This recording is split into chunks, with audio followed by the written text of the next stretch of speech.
السلام علیکم ورحمۃ اللہ وبرکاتہ۔ ابتدا ہے رب ذوالجلال کے بابرکت نام سے جو دلوں کے بید خوب جانتا ہے اور جس کے قبضہ قدرت میں میری جان ہے، اور وہ جب چاہے لے سکتا ہے۔ آج دو موضوعات پہ گفتگو کریں گے۔ ایک تو ہے کہ مجھ سے ملیے، اس میں آپ کو کچھ ان حوالوں سے بات آپ کے ساتھ ہوگی جو ہمارے ملک کے حکمران قرضے لیتے رہے اور جو میرے اور آپ کے اوپر بوجھ بنا دیا گیا۔ اس کے بعد ایک اور ٹاپک لیں گے انشاءاللہ کہ مجھے تو اب پتہ چلا۔ تو ابتدا کرتے ہیں کہ مجھ سے ملیے، میں ان 22 کروڑ بدبختوں میں سے ایک ہوں جس پر حیات تنگ کی جا رہی ہے۔ میری اوبل وطنی کا مزید امتحان لیا جا رہا ہے۔ مجھ سے کہا جا رہا ہے کہ تمہارے وطن پہ قرضہ ہے، اس کی ادائیگی کرنی ہے۔ ان لوگوں سے کوئی پوچھے کہ باہر کے ملکوں اور اداروں سے قرضہ میں نے یا مجھ جیسے غریبوں نے لیا، یا کیا وہ قرضہ مجھ پر یا میرے جیسوں پر خرچ کیا گیا؟ 70-75 سال سے جن لوگوں نے لیا اور اپنے محل بنائے ان کے پیٹ پھاڑ کر وصول کریں۔ اگر وہ مر گئے ہیں تو ان کی نسلوں سے وصول کریں، مگر یہ کیا؟ اس ملک کے غریب کا جینا کیوں تنگ کیا جا رہا ہے؟ اس کا گلا کیوں دبایا جا رہا ہے؟ کوئی ہے ہمارا حمایتی؟ کوئی ہے ان 22 کروڑ بد نصیبوں کا وکیل جو جا کے بین الاقوامی اداروں سے بات کرے کہ ہم نے قرضہ نہیں لیا، نہ ہم پر خرچ ہوا؟ اس ملک پر جو اشرافیہ حکومت کرتی آ رہی ہے، اسی نے قرضہ لیا ہے، اسی نے کھایا ہے۔ ان سے وصول کرو، ان کی نسلوں سے وصول کرو۔ اس وصولی میں ہم بھی تمہارا ساتھ دیں گے۔ ان کے مالات کی، ان کی گاڑیوں کی، ملوں کی، فیکٹریوں کی نیلامی کرو، ہم تالیاں بجائیں گے۔ اگر تم نے ان کی چمڑی بھی ادھیڑ دی، ہم عوام کچھ نہیں کہیں گے، بلکہ تمہارے حق میں نعرے لگائیں گے، لیکن ہمیں تو مت پیسو، ہمیں تو مت مارو، ہم تو بے گناہ ہیں، ہم بے قصور ہیں، مظلوم ہیں۔ ہاں، ہمارا اتنا قصور ضرور ہے کہ ہم وقتاً فوقتاً انہیں خود پر مسلط کرتے رہے۔ یہ ہمیں لوٹتے رہے، مگر ہم ان کے نام کے ساتھ جیے کے نعرے لگاتے رہے، ان کے جلسوں کو بھرتے رہے۔ اتنی خطا ہے ہماری، اس خطا کی جتنی سزا ہمیں ملنی چاہیے اس سے زیادہ مل گئی ہے۔ ابھی اور کتنا امتحان باقی ہے، ابھی اور کتنی سزا باقی ہے۔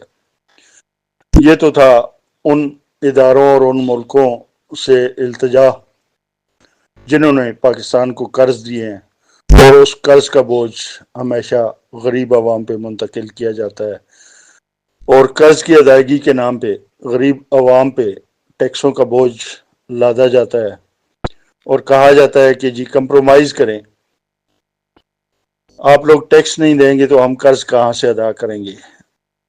جیسا کہ اس کے دوران بھی میں نے کہا، او بھائی وہ قرض آیا کہاں سے، کس نے لیا، کس پہ خرچ ہوا؟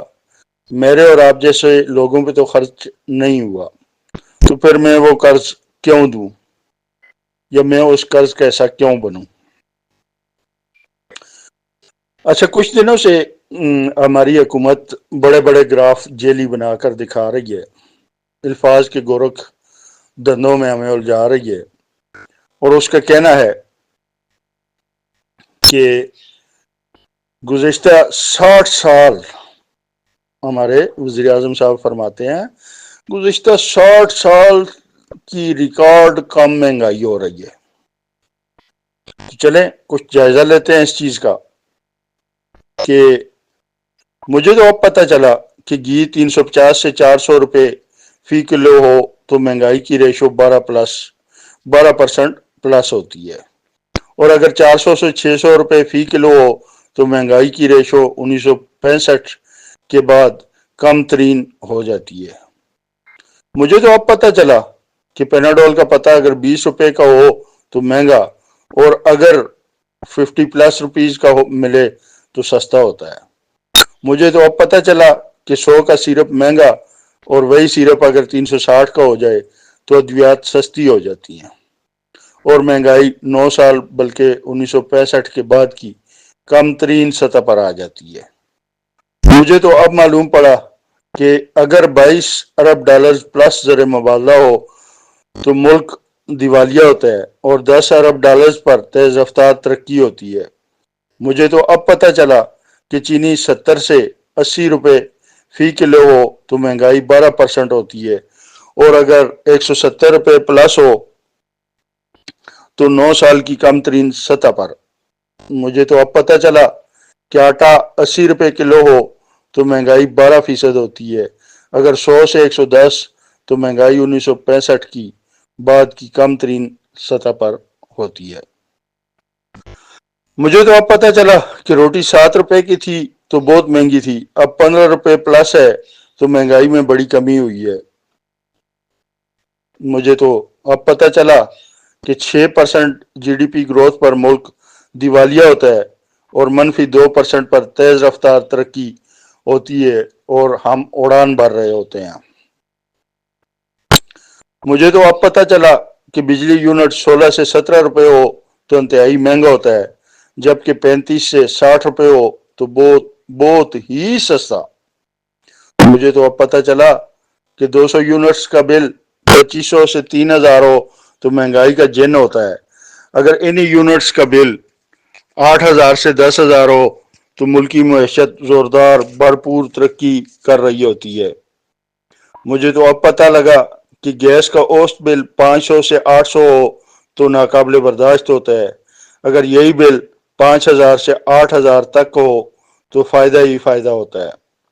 مجھے تو اب سمجھ آئی کہ گھر کے کچن کا راشن، سبزی، کریانہ اگر مہینے کا 4500 سے 5000 تک ہو تو بہت تکلیف دہ ہوتا ہے، لیکن اگر یہی 15000 سے 25000 کا ہو جائے تو سکون ہی سکون، تسلی تسلی ہوتی ہے۔ کیوں جی، آپ کو بھی پتہ لگا یا ابھی کسر باقی ہے؟ اور اگر کسر باقی ہے تو پھر ایک دفعہ نعرہ بلند کیجئے، شیر ایک دفعہ پھر۔ اگر کسر رہ گئی ہے تو پھر اس نعرے کو بار بار بلند کیجئے، اپنے مستقبل کو سنواریے۔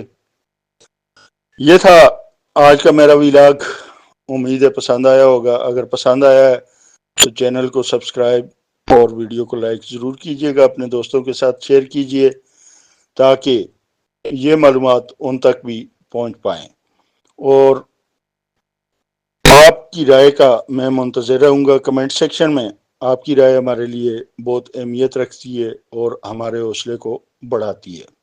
تو اجازت دیجیے اپنے میزبان ذوالفقار خان کو، پھر ملتے ہیں ایک اور پروگرام میں ایک اور موضوع کے ساتھ۔ اللہ حافظ۔